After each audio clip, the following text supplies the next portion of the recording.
സത്യമായി അരുളിയ തിരുവചനം, നിത്യസത്യമായി അരുളിയ ദിവ്യവചനം, ശാന്തിയായി ദീപമായി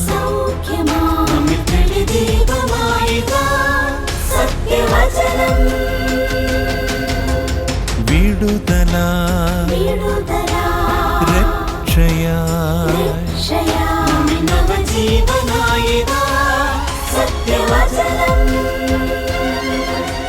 സത്യം സത്യമാ സത്യം സത്യമാ സത്യം സത്യമാ സത്യം സത്യമാ.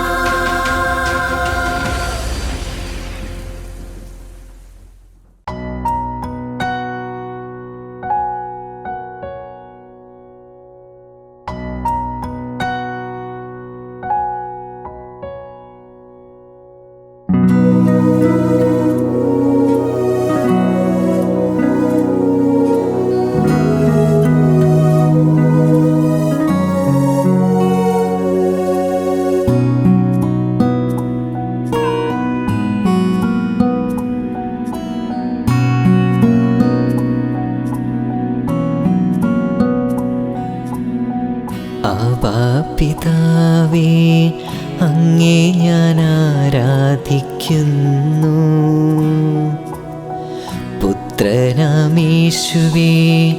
അങ്ങേ ഞാൻ ആരാധിക്കുന്നു. പിതാവേ, അങ്ങേ ഞാൻ ആരാധിക്കുന്നു. പുത്രനാമേശുവേ, അങ്ങേ ഞാൻ ആരാധിക്കുന്നു. റൂഹായാം ദൈവമേ, അങ്ങേ ഞാൻ ആരാധിക്കുന്നു.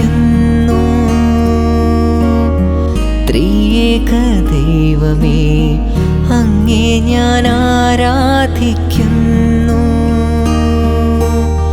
റൂഹായാം ദൈവമേ, അങ്ങേ ഞാൻ ആരാധിക്കുന്നു. ത്രിയേക ദൈവമേ, അങ്ങേ ഞാൻ ആരാധിക്കുന്നു. ആരാധന ആരാധന ആരാധന അങ്ങേക്ക് ആരാധന. ആരാധന ആരാധന ആരാധന അങ്ങേക്ക് ആരാധന.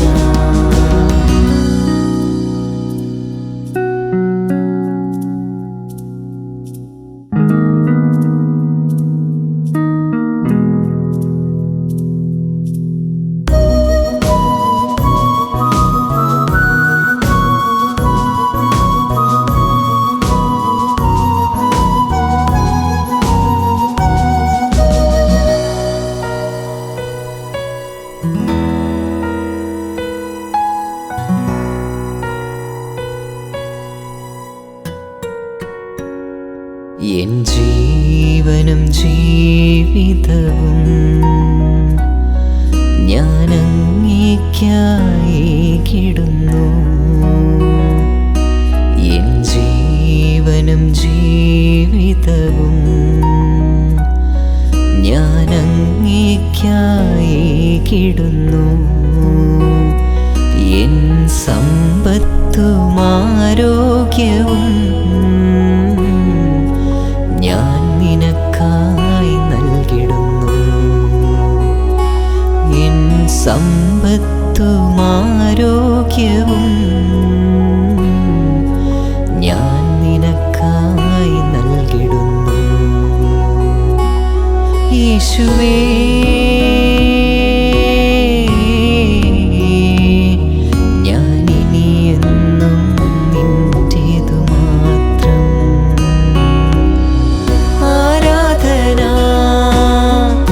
ആരാധന ആരാധന അങ്ങേക്ക്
നിറയ്ക്കണമേ. നിനക്കായി ഞാൻ സാക്ഷിയാകാം. നിന്റെ വിശുദ്ധിയാൽ നിറയ്ക്കണമേ. നിനക്കായി ഞാൻ സാക്ഷിയാകാം. യേശുവേ,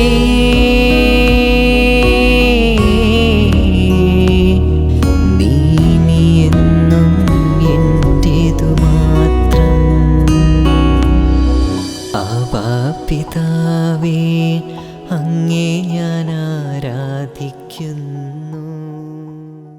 സത്യം സത്യമായി എന്ന ദൈവവചന സന്ദേശത്തിലേക്ക് ഏവർക്കും സ്വാഗതം. സത്യം സത്യമാ. കർത്താവായ യേശുക്രിസ്തുവിൻ്റെ നാമത്തിൽ എല്ലാവർക്കും സ്നേഹവന്ദനം. നാം എല്ലായ്പ്പോഴും സന്തോഷമുള്ളവരായിരിക്കുവാനായിട്ട് ആഗ്രഹിക്കുന്നവരാണ്. സന്തോഷം ഇല്ലാത്ത അവസ്ഥ എന്ന് പറയുന്നത് നിരാശാജനകമാണ്. സന്തോഷം ലഭിക്കുവാനായിട്ട് പല മനുഷ്യരും പല കാര്യങ്ങളും ചെയ്യാറുണ്ട്. ചിലപ്പോൾ അവർ കൂട്ടുകാരുടെ അടുക്കൽ പോവുമായിരിക്കും സന്തോഷം ലഭിക്കുവാനായിട്ട്. ചിലർ സൈക്കോളജിസ്റ്റിൻ്റെ അടുത്ത് ആയിരിക്കും പോകുന്നത്. ചിലർ ഫിലിം കാണാനായിട്ട് പോകും. ചിലർ മറ്റ് പല കാര്യങ്ങളിലേക്ക് തിരിയും. ചില വ്യക്തികൾ അവർ മദ്യപാനത്തിലേക്കും മയക്കുമരുന്നിലേക്കും പോകുന്നതായിട്ടുണ്ട്. ഇതൊന്നും ശാശ്വതമായിരിക്കുന്ന സന്തോഷം നൽകുന്ന ഒരു കാര്യമല്ല. ശാശ്വതമായിരിക്കുന്ന സന്തോഷം എന്ന് പറയുന്നത് ഈ ലോകത്തിലെ വസ്തുവകൾ കൊണ്ടോ ഈ ലോകത്തിലെ കാര്യങ്ങൾ കൊണ്ടോ ലഭിക്കുന്ന ഒരു കാര്യമല്ല ശാശ്വതമായിരിക്കുന്ന സന്തോഷം. സങ്കീർത്തനം 4:7 പറഞ്ഞിരിക്കുന്നത് ഇങ്ങനെയാണ്: ധാന്യവും വീഞ്ഞും വർദ്ധിപ്പിച്ചപ്പോൾ അവർക്കുണ്ടായതിലും അധിക സന്തോഷം നീ എൻ്റെ ഹൃദയത്തിൽ തന്നിരിക്കുന്നു. ദൈവം തരുന്ന സന്തോഷത്തെക്കുറിച്ചാണ് ഈ വേദഭാഗത്ത് പറയുന്നത്. ലോകം തരുന്ന സന്തോഷമല്ല, ദൈവം തരുന്ന സന്തോഷത്തെക്കുറിച്ചാണ് ഈ വേദഭാഗത്തിൽ പറയുന്നത്. ലോകം തരുന്ന സന്തോഷം ഒരുപക്ഷെ മദ്യത്തിനും മയക്കുമരുന്നിനും ഒക്കെ പിറകിൽ പോകുന്ന ആളുകൾ മദ്യത്തിൻ്റെയും മയക്കുമരുന്നിൻ്റെയും ലഹരി വിട്ട് കഴിയുമ്പോൾ ആ സന്തോഷം നഷ്ടമാകുന്നു. ചില ആളുകൾ വസ്തുവകകളിൽ സന്തോഷം കണ്ടെത്തുന്നവരുണ്ട്. ഒരു വാഹനം വാങ്ങിക്കുമ്പോൾ സന്തോഷിക്കും, ഒരു പുതിയ ഭവനം വീട് പണിയുമ്പോൾ സന്തോഷിക്കും. എന്നാൽ ഈ വാഹനം കുറച്ച് നാൾ ഓടിച്ചു കഴിയുമ്പോൾ അവരുടെ സന്തോഷം നഷ്ടപ്പെടുന്നു. ആ ഒരു വീട് പണിത് ആ വീടിനുള്ളിൽ ജീവിച്ച് കുറച്ച് നാൾ കഴിയുമ്പോൾ ഈ സന്തോഷം നഷ്ടപ്പെടുന്ന ഒരു കാഴ്ചയാണ് നമുക്കുള്ളത്. യഥാർത്ഥമായിരിക്കുന്ന സന്തോഷം, ശാശ്വതമായിരിക്കുന്ന സന്തോഷം നൽകുവാനായിട്ട് ദൈവത്തിന് മാത്രമേ കഴിയൂ. ദൈവം മനുഷ്യനെ സൃഷ്ടിച്ചു. ദൈവം ആഗ്രഹിക്കുന്നത് പോലെ ജീവിക്കുവാനാണ് ദൈവം മനുഷ്യനെ സൃഷ്ടിച്ചത്. ഈ സന്തോഷം എന്ന് പറയുന്നത് ദൈവം സൃഷ്ടിച്ചതുപോലെ ദൈവം മനുഷ്യനെ സൃഷ്ടിച്ച ഉദ്ദേശത്തിൽ ജീവിക്കുമ്പോഴാണ് നമുക്ക് യഥാർത്ഥമായിരിക്കുന്ന സന്തോഷം ലഭിക്കുന്നത്. നെഹമ്യാവിൻ്റെ പുസ്തകം 12-ാം അധ്യായത്തിൻ്റെ 43-ാം വാക്യത്തിൽ പറയുന്ന ഇപ്രകാരമാണ്: അവർ അന്ന് മഹായാഗങ്ങൾ അർപ്പിച്ച് സന്തോഷിച്ചു. ദൈവം അവർക്ക് മഹാസന്തോഷം നൽകിയിരുന്നു. സ്ത്രീകളും പൈതങ്ങളും കൂടെ സന്തോഷിച്ചു. അതുകൊണ്ട് യെരുശലേമിലെ സന്തോഷം ബഹുദൂരത്തോളം കേട്ടു. യെരുശലേമിൻ്റെ അറ്റകുറ്റപ്പണികൾ തീർന്നപ്പോൾ അവർ സന്തോഷിച്ചതായിരിക്കുന്ന കാര്യമാണ് ഇവിടെ നമ്മൾ വായിച്ചത്. അവർ മഹായാഗങ്ങളെ അർപ്പിച്ചു. സ്ത്രീകളും പൈതങ്ങളും സന്തോഷിച്ചു. ഈ സന്തോഷം ബഹുദൂരത്തോളം എത്തിയെന്നാണ് പറഞ്ഞിരിക്കുന്നത്. ദൈവം നൽകുന്നതായിരിക്കുന്ന സന്തോഷം ഇപ്രകാരമാണ്. അത് വ്യക്തികൾക്ക് സന്തോഷം നൽകുന്നു, കുടുംബത്തിന് സന്തോഷം നൽകുന്നു, ഒരു സമൂഹത്തിന്, ഒരു ജനത്തിന് തന്നെ സന്തോഷം നൽകുന്നതായിട്ട് ഉള്ള കാര്യമാണ്. എങ്ങനെ നമുക്ക് യഥാർത്ഥമായിരിക്കുന്ന സന്തോഷം നേടാം എന്നുള്ളതിനെക്കുറിച്ച് ഈ വേദഭാഗങ്ങളിൽ നമുക്ക് മനസ്സിലാക്കാനായിട്ട് സാധിക്കും. നമ്മളിപ്പോൾ വായിച്ച 2 വേദഭാഗങ്ങളും സങ്കീർത്തനം 4:7 നെഹമ്യാവിൻ്റെ 12-ന്റെ 43-ാമത്തെ ഇത് വായിക്കുമ്പോൾ യഥാർത്ഥമായിരിക്കുന്ന സന്തോഷം എങ്ങനെ നേടാം എന്നുള്ളതിനെക്കുറിച്ച് നമുക്ക് മനസ്സിലാക്കാനായിട്ട്, അത് ദൈവം നൽകുന്ന സന്തോഷമാണ് എന്നുള്ളത് ഇവിടെ നമുക്ക് മനസ്സിലായിട്ടുണ്ട്. ദൈവം നൽകുന്ന സന്തോഷം മാത്രമാണ് നമുക്ക് ശാശ്വതമായിട്ടുള്ളത്. അതാണ് നിലനിൽക്കുന്നതായിരിക്കുന്ന സന്തോഷം എന്ന് പറയുന്നത്. അതൊരിക്കലും ഇല്ലാതായിട്ട് അല്ലെങ്കിൽ കുറച്ച് നാൾ കഴിയുമ്പോൾ നഷ്ടപ്പെടുന്നതായിരിക്കുന്ന ഒരു കാര്യമല്ല. ഹബക്കൂക്ക് പ്രവാചകൻ എഴുതിയ പുസ്തകത്തിലെ 3-ാം അധ്യായം 17-18 വാക്യങ്ങളിൽ പറഞ്ഞിരിക്കുന്ന ഇപ്രകാരമാണ്: അത്തിവൃക്ഷം തളിർക്കുകയില്ല, മുന്തിരിവള്ളി അനുഭവം തരികയില്ല, ഒലിവ് മരത്തിൻ്റെ പ്രയത്നം നിഷ്ഫലമായി തീരും, നിലങ്ങൾ ആഹാരം വിളയിക്കുകയില്ല, ആട്ടിൻകൂട്ടം തൊഴുത്തിൽ നശിച്ചു പോകും, കന്നുകാലികൾ ഗോശാലകളിൽ ഇല്ലാതാകും. എങ്കിലും ഞാൻ യഹോവയിൽ ആനന്ദിക്കും, എൻ്റെ രക്ഷയുടെ ദൈവത്തിൽ ഘോഷിച്ചുല്ലസിക്കും എന്നാണ് ഹബക്കൂക്ക് പ്രവാചകൻ പറഞ്ഞത്. ആകെ എല്ലാം തകർന്നതായിരിക്കുന്ന ഒരവസ്ഥ, നമ്മുടെ സ്വത്തുകൾ എല്ലാം തീർന്ന് നശിച്ചു പോയി, അതുപോലെ തന്നെ എല്ലാം ജീവിതത്തിൽ എല്ലാം തകർന്നതായിരിക്കുന്ന ഒരവസ്ഥയെക്കുറിച്ചാണ് ഇവിടെ പറഞ്ഞിരിക്കുന്നത്. ഹബക്കൂക്ക് പ്രവാചകൻ പറഞ്ഞതുപോലെ എൻ്റെ രക്ഷയുടെ ദൈവത്തിൽ ഞാൻ സന്തോഷിക്കും, ഓരോ മനുഷ്യനും സന്തോഷിക്കുവാനായിട്ട് കഴിയുന്നത് ദൈവം നൽകുന്ന രക്ഷയിലാണ് എന്നുള്ളൊരു കാര്യം ഇവിടെ പ്രത്യേകമായിട്ട് നമുക്ക് ചിന്തിക്കാനായിട്ട് സാധിക്കും. ഈ വേദഭാഗത്തു നിന്നൊക്കെ നമുക്ക് മനസ്സിലാക്കാനായിട്ട് കഴിയുന്നത് ദൈവത്തിൽ നിന്ന് മാത്രമേ നമുക്ക് സന്തോഷിക്കുവാനായിട്ട്, ദൈവം തരുന്ന സന്തോഷം മാത്രമാണ് നിലനിൽക്കുന്നത് എന്നുള്ള ഒരു കാര്യമാണ്. എത്രമാത്രം നമ്മുടെ ജീവിതത്തിൽ തകർച്ചകളുണ്ടായാലും, എത്രമാത്രം നമ്മുടെ സ്വത്തുക്കൾ നശിച്ചാലും, എത്രമാത്രം നമ്മൾ തകർന്നു പോയാലും നമുക്ക് സന്തോഷിക്കുവാനായിട്ട് സാധിക്കുന്നത് ദൈവം നൽകുന്ന സന്തോഷമാണ്, ദൈവം നൽകുന്ന രക്ഷയിലുള്ള സന്തോഷമാണ് എന്നാണ് നമുക്കിവിടെ മനസ്സിലാക്കാനായിട്ട് കഴിയുന്നത്. സന്തോഷം ലഭിക്കുവാനായിട്ട് ലോകത്തിലുള്ള ആളുകൾ ചെയ്യുന്ന പല കാര്യങ്ങളും ഞാൻ ആദ്യം പറഞ്ഞു.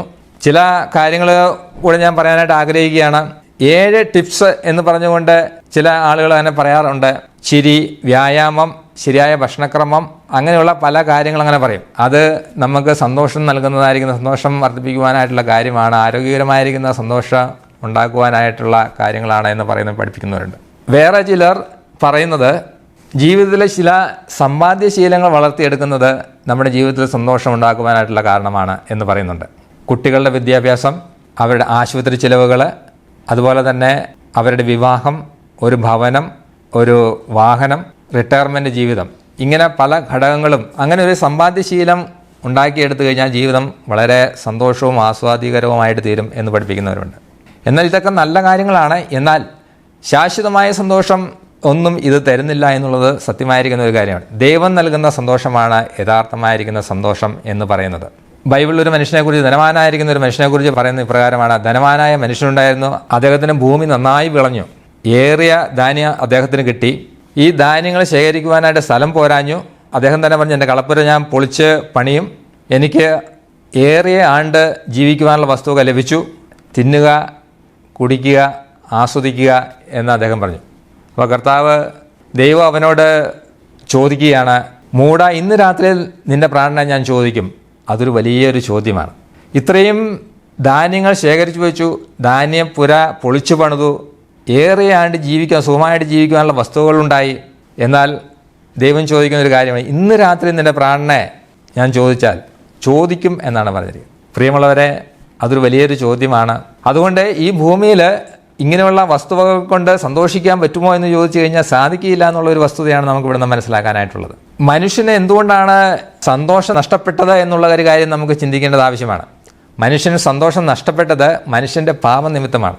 ദൈവം മനുഷ്യനെ സൃഷ്ടിച്ചപ്പോൾ എങ്ങനെയായിരുന്നോ മനുഷ്യൻ്റെ സന്തോഷം, അത് നഷ്ടപ്പെട്ടു പോയത് പാപം ചെയ്തതിന് ശേഷമാണ്. മനുഷ്യൻ പാപം ചെയ്തതിന് ശേഷം അവൻ്റെ പഴയ സന്തോഷങ്ങളെല്ലാം നഷ്ടപ്പെട്ടു. ആദ്യം മനുഷ്യനായിരിക്കുന്ന ആദമിനോടും ഹവയോടും പറഞ്ഞത്, നീ കഷ്ടതയോടുകൂടി അഹോവൃത്തി കഴിക്കും, മുള്ളും പറക്കാരിയും ഭൂമിയിൽ നിനക്ക് മുളയ്ക്കും, നെറ്റിയിലെ വിയർപ്പ് കൊണ്ട് നിങ്ങൾ ഉപജീവനം കഴിക്കും എന്നാണ് പറഞ്ഞിരിക്കുന്നത്. എത്രയോ അത് നിരാശ നൽകുന്നതായിരിക്കുന്ന ഒരു അവസ്ഥയാണ്. ഇതിനു മുമ്പുണ്ടായിരുന്ന, പാപം ചെയ്യുന്നതിന് മുമ്പ് ഉണ്ടായിരുന്ന സന്തോഷം അവർക്ക് പാപം ചെയ്തതിൻ്റെ ഫലമായി നഷ്ടപ്പെട്ടു. അപ്പം ഈ സന്തോഷം നഷ്ടപ്പെടുവാനായിട്ടുള്ള കാരണം എന്ന് പറയുന്നത് മനുഷ്യൻ്റെ പാപമാണ്. എല്ലാ മനുഷ്യരുടെയും സന്തോഷം നഷ്ടപ്പെട്ടിട്ടുണ്ടെങ്കിൽ അത് മനുഷ്യൻ ചെയ്ത പാപത്തിൻ്റെ ഫലമാണ് എന്നുള്ളൊരു സത്യം ദൈവത്തിൻ്റെ വചനം നമ്മളെ ഓർപ്പിക്കുകയാണ്. പാപം ചെയ്തതിൻ്റെ ഫലമായി മനുഷ്യൻ ദൈവത്തിൽ നിന്ന് അകന്നുപോയി. ദൈവത്തിൽ നിന്ന് അകന്നുപോയ മനുഷ്യനെ എങ്ങനെ സന്തോഷിക്കുവാനായിട്ട് കഴിയും? മനുഷ്യൻ പാപം ചെയ്ത് ദൈവത്തിൽ നിന്ന് അകന്നു പോയിരിക്കുകയാണ്. യഥാർത്ഥമായ സന്തോഷം എങ്ങനെ ലഭിക്കാം എന്നുള്ളതിനെക്കുറിച്ച് നമ്മൾ ചിന്തിക്കേണ്ടത് ആവശ്യമാണ്. യഥാർത്ഥമായിരിക്കുന്ന സന്തോഷം ദൈവം നൽകുന്ന സന്തോഷമാണ്. നഷ്ടപ്പെട്ടു പോയ സന്തോഷം വീണ്ടെടുക്കുവാനായിട്ട് നമുക്ക് സാധിക്കുന്നത് എങ്ങനെയാണ്? ദൈവത്തിൻ്റെ മുമ്പിൽ അല്ലെങ്കിൽ ദൈവത്തോട് അടുത്ത് വരിക എന്നുള്ളതാണ്. നമ്മുടെ അടിസ്ഥാന പ്രശ്നമായിരിക്കുന്ന പാപം നമ്മുടെ ജീവിതത്തിൽ നിന്ന് മോചിക്കപ്പെട്ട് ദൈവത്തിൻ്റെ അടുക്കിലേക്ക് വരുമ്പോഴാണ് നമ്മൾ നഷ്ടപ്പെട്ട സന്തോഷം വീണ്ടെടുക്കുവാനായിട്ട് സാധിക്കുന്നത്. ദൈവത്തോടു കൂടിയുള്ള ഒരു ജീവിതം, ദൈവം നമ്മളിൽ വസിക്കുന്നതായിരിക്കുന്ന ഒരു ജീവിതം, അത് വളരെ സന്തോഷജനകമായിരിക്കുന്ന ഒരു ജീവിതമാണ്. നഷ്ടപ്പെട്ടു പോയ സന്തോഷം തിരികെ ലഭിക്കുവാനായിട്ട് നാം പാപത്തിന് പരിഹാരം നേടുകയും ദൈവത്തോട് അടുക്കുകയും ചെയ്യേണ്ടത് ആവശ്യമായിരിക്കുന്ന ഒരു കാര്യമാണ്. പാപത്തിൻ്റെ പരിഹാരം വരിക എന്നുള്ളത് പ്രധാനപ്പെട്ട ഒരു കാര്യമാണ്. ദൈവമായിട്ട് അടുക്കണമെങ്കിൽ പാപത്തിന് പരിഹാരം ഉണ്ടാകണം. യോഹന്നാൻ സ്നാപകൻ ഇപ്രകാരം പറഞ്ഞു, ഇതാ ലോകത്തിൻ്റെ പാപങ്ങൾ നീക്കുന്ന ദൈവത്തിൻ്റെ കുഞ്ഞാട്. കർത്താവായ യേശു ക്രിസ്തുവിനെ കാണിച്ചുകൊണ്ടാണ് ഇതാ ലോകത്തിൻ്റെ പാപങ്ങൾ നീക്കുന്ന ദൈവത്തിൻ്റെ കുഞ്ഞാട് എന്ന് പറഞ്ഞിരിക്കുന്നത്. ഒരു മനുഷ്യൻ സന്തോഷം നഷ്ടപ്പെട്ടിട്ടുണ്ടെങ്കിൽ പാപത്തിന് പരിഹാരം നേടുകയും ദൈവത്തോട് അടുക്കുകയും ചെയ്യുമ്പോഴാണ് സന്തോഷം വീണ്ടെടുക്കുന്നത്. അതിന് കർത്താവായ യേശു ക്രിസ്തുവിലൂടെ മാത്രമേ നമുക്ക് സാധിക്കുകയുള്ളൂ എന്ന് ദൈവത്തിൻ്റെ വചനമായിരിക്കുന്ന ബൈബിൾ പറയുന്നു. കർത്താവായ യേശു ക്രിസ്തുവിനെ ജീവിതത്തിലേക്ക് സ്വീകരിക്കുമ്പോൾ നമ്മുടെ പാപത്തിന് പരിഹാരം വരികയാണ്, കർത്താവുമായിട്ട് ബന്ധം വരികയാണ്, ദൈവവുമായിട്ടുള്ള ബന്ധം നമ്മൾ പുനഃസ്ഥാപിക്കുകയാണ്. ധാന്യവും വീഞ്ഞും വർദ്ധിപ്പിച്ചപ്പോൾ അവർക്കുണ്ടായാലും അധിക സന്തോഷം നീ എൻ്റെ ഹൃദയത്തിൽ തന്നിരിക്കുന്നു എന്ന് പറയുന്നത് ഈ കർത്താവുമായിട്ട് യേശുക്രിസ്തുവുമായിട്ടുള്ള ബന്ധത്തിലേക്ക് വരുമ്പോഴാണ് ആ സന്തോഷത്തിലേക്ക് വരുന്നത്. നമുക്കും പറയുവാനായിട്ട് കഴിയും, നീ എൻ്റെ ഹൃദയത്തിൽ വലിയ സന്തോഷം തന്നിരിക്കുന്നു എന്ന് പറയുവാനായിട്ട് കഴിയും. ഹബക്കൂക്ക് പ്രവാചകൻ പറഞ്ഞതുപോലെ അത്തിവൃക്ഷം തളിർക്കുകയില്ല, മുന്തിരിവള്ളിയിൽ അനുഭവം ഉണ്ടാകുകയില്ല, ഒലിവ് മരത്തിൻ്റെ പ്രയത്നം നിഷ്ഫലമായി പോവും, നിലങ്ങൾ ആഹാരം വിളയിക്കുകയില്ല, ആട്ടിൻകൂട്ടം തൊഴുത്തിൽ നിന്ന് നശിച്ചു പോകും, ഗോശാലകൾ കന്നുകാലി ഉണ്ടായിരിക്കുകയില്ല. എങ്കിലും ഞാൻ യഹോവയിൽ ആനന്ദിക്കും, എൻ്റെ രക്ഷയുടെ ദൈവത്തിൽ ഘോഷിച്ചുല്ലസിക്കും. പ്രിയമുള്ളവരെ, എത്രമാത്രം ജീവിതത്തിൽ തകർച്ചകളുണ്ടായാലും നമുക്ക് സന്തോഷിക്കുവാനായിട്ട് സാധിക്കുന്നത് കർത്താവായ യേശു ക്രിസ്തു നമ്മുടെ ജീവിതത്തിലേക്ക് വരുമ്പോഴാണ്. സന്തോഷം നഷ്ടപ്പെടുവാനായിട്ടുണ്ടായ കാരണമെന്ന് പറയുന്നത് നമ്മുടെ പാപമാണ്. പാപത്തിന് പരിഹാരം വരുത്തിയെങ്കിൽ മാത്രമേ നമുക്ക് യഥാർത്ഥമായിട്ടുള്ള സന്തോഷത്തിലേക്ക് വരാനായിട്ട് സാധിക്കുകയുള്ളൂ. ദൈവമായിട്ടുള്ള അടുപ്പത്തിലേക്ക് വന്നെങ്കിൽ, ദൈവമായിട്ട് അടുത്തെങ്കിൽ മാത്രമേ യഥാർത്ഥമായ സന്തോഷം നമുക്ക് ലഭിക്കുകയുള്ളൂ. ഈ പാപം എന്നുള്ള പ്രശ്നത്തിന് പരിഹാരം എന്ന് പറയുന്നത് 2000 വർഷങ്ങൾക്ക് മുമ്പ് കർത്താവായ യേശു ക്രിസ്തു ഈ ഭൂമിയിലേക്ക് വന്ന് പാപത്തിൻ്റെ പരിഹാരമായിരിക്കുന്ന പ്രായശ്ചിത്ത യാഗം അർപ്പിച്ചു എന്നുള്ളതാണ്. ആ പ്രായശ്ചിത്ത യാഗത്തിൽ നാം വിശ്വസിക്കുമ്പോൾ 2000 വർഷം മുമ്പ് കർത്താവായ യേശു ക്രിസ്തു കാൽവരി ക്രൂശിൽ മരിച്ചപ്പോൾ ആ ശിക്ഷ, ആ ക്രൂശിലെ മരണം, അത് എൻ്റെ പാപത്തിൻ്റെ പരിഹാരമായിരുന്നു. എനിക്ക് പകരമായിട്ടാണ് യേശു ക്രിസ്തു ആ ശിക്ഷ അനുഭവിച്ചത് എന്ന് ഞാൻ വിശ്വസിച്ച് കർത്താവായ യേശു ക്രിസ്തുവിനെ ജീവിതത്തിലേക്ക് സ്വീകരിക്കുമ്പോഴാണ് നമ്മുടെ പാപത്തിന് പരിഹാരം വരുന്നത്. അപ്പോഴാണ് നാം ദൈവവുമായിട്ടുള്ള ബന്ധത്തിലേക്ക് കടന്നു വരുന്നത്. കർത്താവ് എത്രമാത്രം വേദനകളും കഷ്ടങ്ങളും അനുഭവിച്ചു എന്നുള്ളത് നമുക്ക് ദൈവത്തിൻ്റെ വചനമായും ബൈബിളിൽ പറഞ്ഞിട്ടുണ്ട്. എത്രമാത്രം വേദനകളും നിന്ദകളും പരിഹാസങ്ങളും അനുഭവിച്ചു, എത്രമാത്രം അടികൾ തൻ്റെ ശരീരത്തിലേറ്റു. ഇതെല്ലാം നമ്മുടെ പാപത്തിൻ്റെ, അല്ലെങ്കിൽ നാം ശിക്ഷിക്കപ്പെടേണ്ട സ്ഥാനത്ത് കർത്താവായ യേശു ക്രിസ്തു സ്വന്തം ശരീരത്തിൽ ആ ശിക്ഷ ഏറ്റെടുക്കുകയായിരുന്നു. ആ യേശു ക്രിസ്തുവിനെ എൻ്റെ ജീവിതത്തിലേക്ക്, നിങ്ങളുടെ ജീവിതത്തിലേക്ക് യേശു ക്രിസ്തുവിനെ രക്ഷകനായിട്ട് സ്വീകരിക്കുമ്പോൾ നിങ്ങളുടെ പാപത്തിന് പരിഹാരം വരും, ദൈവവുമായിട്ടുള്ള ബന്ധത്തിലേക്ക് വരും, നിങ്ങൾക്ക് യഥാർത്ഥമായിരിക്കുന്ന ദൈവം നൽകുന്ന സന്തോഷത്തിലേക്ക് വരുവാനായിട്ട് സാധിക്കും. എത്രമാത്രം മനസ്സ് തകർന്ന് കിടക്കുന്ന ഒരവസ്ഥയാണെങ്കിലും ഈ സന്തോഷം നമുക്ക് നൽകുന്നത് കർത്താവായ യേശു ക്രിസ്തുവിലൂടെയാണ്. അവൻ നൽകുന്ന രക്ഷയിൽ സന്തോഷിക്കുമെന്ന് ഹബക്കൂക്ക് പ്രവാചകൻ പറഞ്ഞതുപോലെ നമുക്ക് സന്തോഷിക്കുവാനായിട്ട് കഴിയും. ധാന്യവും വീഞ്ഞും വർദ്ധിപ്പിച്ചപ്പോൾ അവർക്കുണ്ടായാലും അധിക സന്തോഷം നീ എൻ്റെ ഹൃദയത്തിൽ തന്നിരിക്കുന്നു എന്ന് നമുക്ക് പറയുവാനായിട്ട് സാധിക്കും. അതുകൊണ്ട് പ്രിയമുള്ളവരെ, എന്നെ കേൾക്കുന്ന നിങ്ങൾ കർത്താവായ യേശു ക്രിസ്തുവിനെ രക്ഷകനായിട്ട് സ്വീകരിച്ചിട്ടില്ലെങ്കിലും കർത്താവായ യേശു ക്രിസ്തുവിനെ ജീവിതത്തിലേക്ക് രക്ഷകനായിട്ട് സ്വീകരിക്കുക. ഞാനൊരു പാപിയാണെന്ന് സമ്മതിക്കുക. എൻ്റെ പാപത്തിന് പരിഹാരമായിട്ടാണ് കർത്താവായ യേശു ക്രിസ്തു ഈ ഭൂമിയിലേക്ക് ഇറങ്ങി വന്നത്, എൻ്റെ പാപത്തിന് പരിഹാരമായിട്ടാണ് കർത്താവായ യേശു ക്രിസ്തു ക്രൂശിൽ മരിച്ചത് എന്ന് ഹൃദയം കൊണ്ട് വിശ്വസിക്കുക. ഈ യേശുവിനെ നിങ്ങളുടെ ജീവിതത്തിലെ രക്ഷകനായിട്ട് സ്വീകരിക്കുക. അപ്പോൾ നിങ്ങളുടെ പാപങ്ങൾ ക്ഷമിച്ചു തരും, അപ്പോൾ നിങ്ങളുടെ പാപങ്ങൾ മോചിക്കപ്പെടും, നിങ്ങൾ ദൈവവുമായിട്ടുള്ള ബന്ധത്തിലേക്ക് വരും, നിങ്ങൾ സന്തോഷകരമായിരിക്കുന്ന ഒരു ജീവിതത്തിൻ്റെ ഉടമയായിട്ട് തീരും. ദൈവം നിങ്ങളെ സഹായിക്കട്ടെ. ദൈവനാമത്തിന് മഹത്വം ഉണ്ടാകട്ടെ.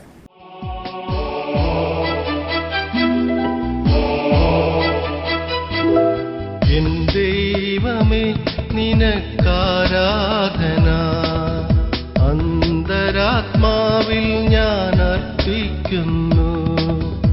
എൻ ദൈവമേ നിനക്കാരാധന, അന്തരാത്മാവിൽ ഞാൻ അർപ്പിക്കുന്നു. എന്തെന്തു നന്മകളേകിയ നിൻ കൃപ ഓർത്തു ഞാൻ നന്ദിയോടെ, എന്തെന്തു നന്മകളേകിയ നിൻ കൃപ ഓർത്തു ഞാൻ നന്ദിയോടെ. എൻ ദൈവമേ നിനക്കാരാധന, അന്തരാത്മാവിൽ ഞാൻ അർപ്പിക്കുന്നു.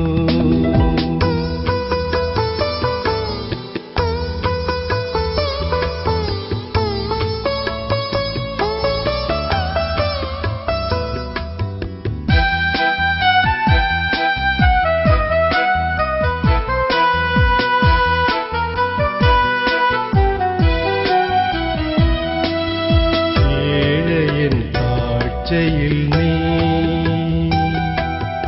ഓർത്ത നിൻ വന്ദയ്ക്കായി, ഏഴയൻ താഴ്ചയിൽ നീ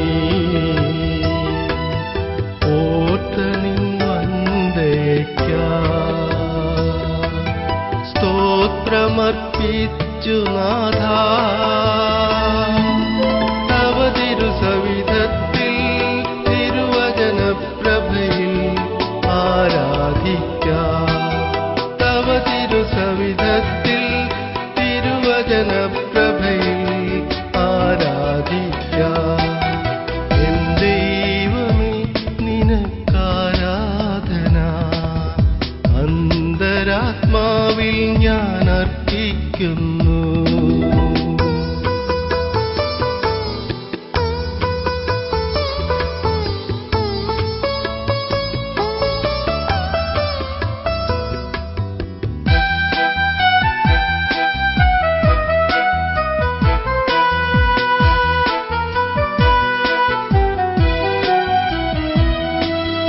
അത്തിവൃക്ഷം തളിർത്തു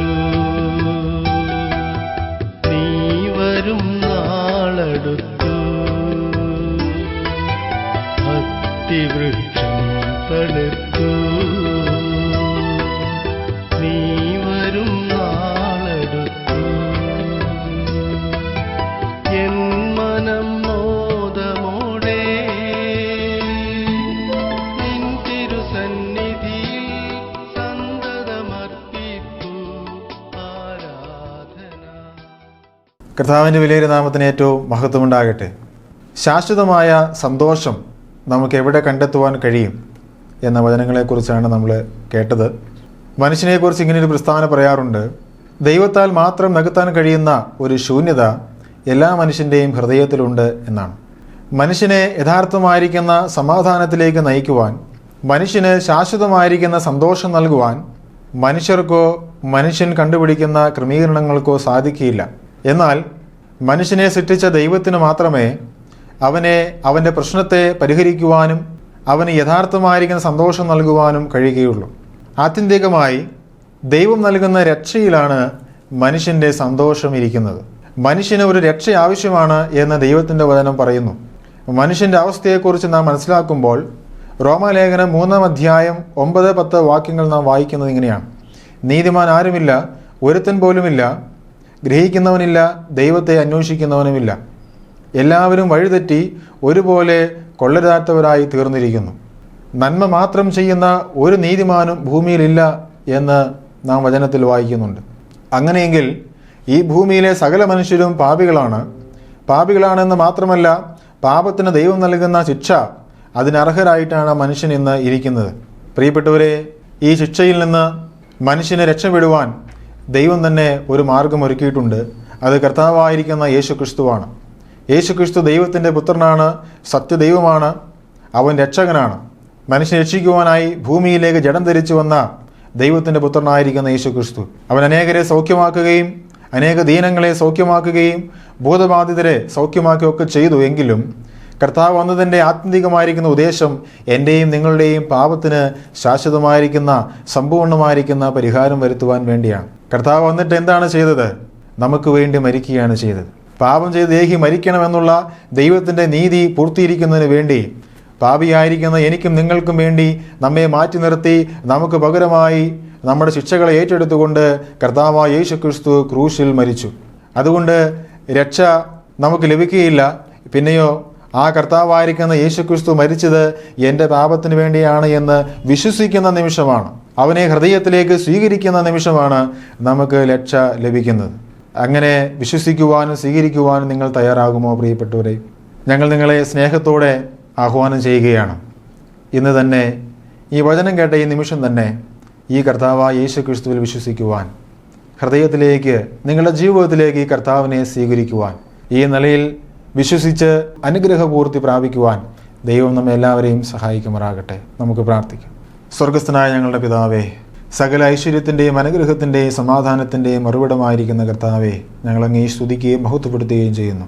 കർത്താവെ, യഥാർത്ഥ സന്തോഷവും സമാധാനവും അങ്ങയുടെ പക്കലാണല്ലോ ഇരിക്കുന്നത്. പാപം ചെയ്ത് നഷ്ടപ്പെട്ടു പോയ വീണുപോയതായിരിക്കുന്ന മനുഷ്യന് യഥാർത്ഥമായിരിക്കുന്ന സന്തോഷവും സമാധാനവും ദൈവം നൽകുന്ന രക്ഷയിൽ കണ്ടെത്തുവാനായിട്ട് സാധിക്കും. കർത്താവായിരിക്കുന്ന യേശുക്രിസ്തു മരിച്ചത് എൻ്റെ പാപത്തിന് വേണ്ടിയാണ് എന്ന് അംഗീകരിക്കുകയും വിശ്വസിക്കുകയും ആ കർത്താവായിരിക്കുന്ന യേശുക്രിസ്തുവിനെ ജീവിതത്തിലേക്ക് സ്വീകരിക്കുകയും രക്ഷിതാവും നാഥനുമായി അംഗീകരിക്കുകയും ചെയ്യുമ്പോൾ ഹൃദയത്തിൽ സമാധാനം വരികയും നിത്യജീവൻ്റെ അവകാശിയായി തീരുകയും സ്വർഗത്തിൻ്റെ അവകാശിയായി തീരുകയും ചെയ്യും എന്നുള്ളതായിരിക്കുന്ന വചനത്തിൻ്റെ ഉറപ്പിനായി നന്ദിയോട് സ്തോത്രം. കർത്താവെ, ആ ഉറപ്പ് ഇന്ന് വചനം കേട്ട എല്ലാവർക്കും അവിടെ നൽകണമേ എന്ന് അങ്ങോട്ട് പ്രാർത്ഥിക്കുന്നു. ദൈവമാണ് എന്നുള്ള വിശ്വാസം മാത്രമല്ല കർത്താവെ, ആ യേശുക്രിസ്തു രക്ഷിതാവാണ്. അവൻ പാപത്തിന് പരിഹാരം വരുത്തിയവനാണ്, പാപിയെ സ്നേഹിക്കുന്നവനാണ്, പാപികളെ തേടി വരുന്നവനാണ് എന്നുള്ള യാഥാർത്ഥ്യം തിരിച്ചറിയുവാൻ അവിടുന്ന് സഹായിക്കണമേ എന്ന് പ്രാർത്ഥിക്കുന്നു. പ്രാർത്ഥന കർത്താവ് കേട്ടതുകൊണ്ട് സ്തോത്രം. യേശുക്രിസ്തുവിൻ്റെ വിലയേറിയ നാമത്തിൽ തന്നെ ആമേൻ.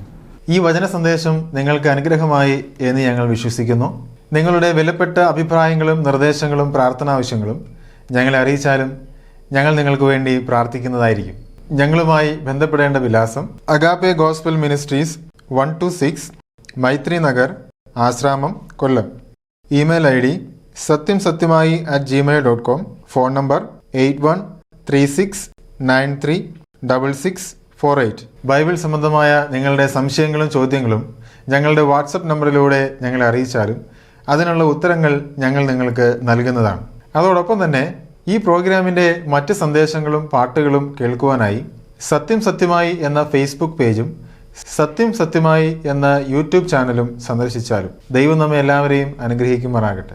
സത്യം സത്യമാ സത്യം സത്യമാ